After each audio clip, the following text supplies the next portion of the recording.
No, I can't comment directly on that. I doubt it. I just don't know what the background is. But the sad part is that the chancellor's office has indicated that they're looking for another woman to be the defense minister.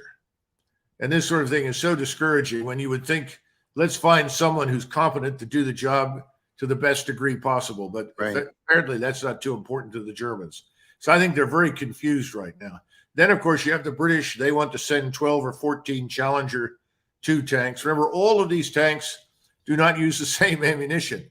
It's not only repair parts and engines and everything else. Supplying and sustaining this is a mess. There are probably another 100 Soviet era tanks from other places potentially available over the next few months. But again, none of this is going to change the outcome. This is tinkering on the margins of a disaster. The Financial Times, an international newspaper written in Europe, printed all over the United States, I'm sure you're familiar with it, makes the following argument this morning in 2 editorials. One says, is Putin prepared for taking back Ukraine and the 20 years of guerrilla warfare which will be waged against his civilian and security forces that are there?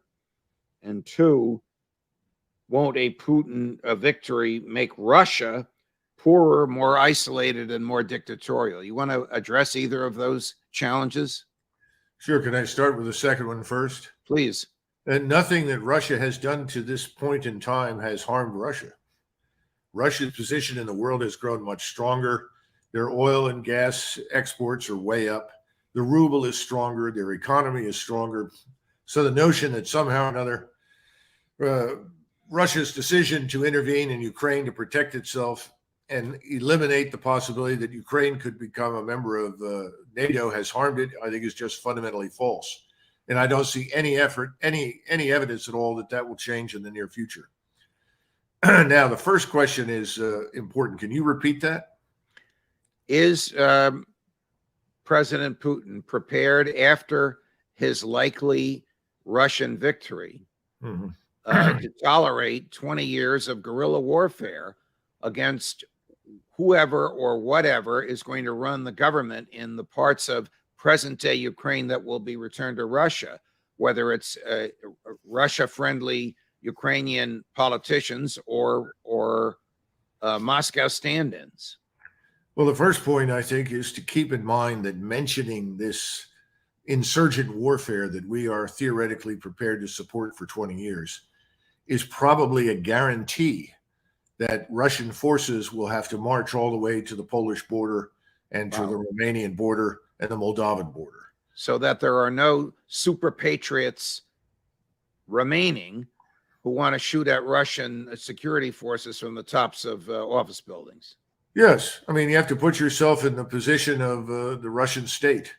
If you knew that if you did not do what I just described and completely take Ukraine at this point, you ran the risk of being the victim of such an insurgency and guerrilla tactics. However, on the other hand, I don't think that's something that the Russians ever wanted to do. I mean, Putin is on record several times in the last 10 years of saying that in his judgment, the people of Western Ukraine would be happier under Polish administration than Russian administration on any given day. He knows that he's not going to win friends and cultivate goodwill in Western Ukraine no matter what he does. So I think he would prefer to avoid that. His concern is exactly what you expressed. If I sign an agreement that consigns everything east of the Dnieper River, east of Kiev, including potentially Odessa, I don't know, but I would suspect so, back to Russian control, will that then be the end of it? That's the question he has to ask. And if we don't sign on for this and we don't supply guarantees of security, then I guess he says, I can't sign, and he marches all the way to the west.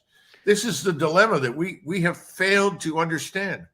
We have made this much worse than it could have ever been, and it continues to get worse. It's not just piling on all of this extra equipment that's not going to change the military outcome.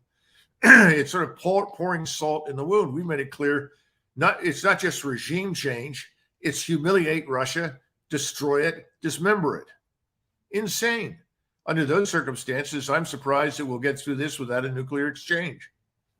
Colonel, do you fear that the United States of America may precipitate a nuclear exchange rather than suffer the loss of this proxy war, which at the present moment seems inevitable? Well, Judge, that's always been my nightmare. I'm not concerned about a bolt out of the blue attack by the Russians. I've always been concerned that we would then, under the circumstances we've described, when the Ukrainian military capability simply collapses and the state is in ruins and its government is ineffective and unavailable to rule, that we would then try to intervene some way or another. And this intervention then would precipitate a collision with the Russians that we would lose. And when I say lose, again, it's back to simple mathematics and an understanding of who holds the high ground. We're fighting on Russia's doorstep. If the Russian army sent 100,000 troops to the Mexican border, we would crush them simply because they're on our border, and we could put 1 million men on the border and ultimately crush them. So we would lose. Then the question is, do we accept ignominious defeat and withdrawal or not? And again, this goes back to the other issue we've discussed, which is NATO. We keep hearing this: if NATO doesn't win, if we don't win, NATO's in trouble. So we essentially turn this into an existential question for us when it never was. It's existential for Russia. What happens in Ukraine is an existential matter, but not for us. Yet we've made it that.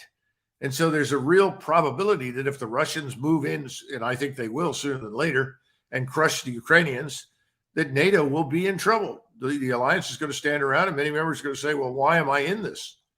If the United States is not going to commit itself to an all-out war, why should we be members?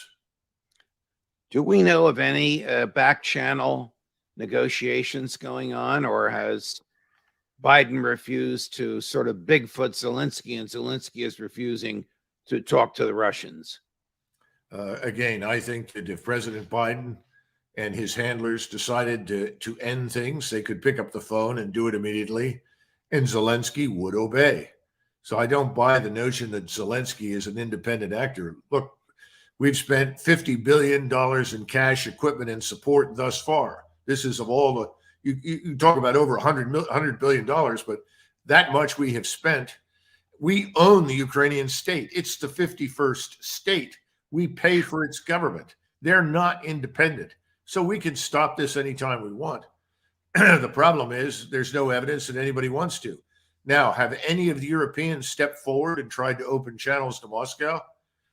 I know that the French have made murmurings in that direction. The Germans have obviously failed miserably, and they were always the best position to do it.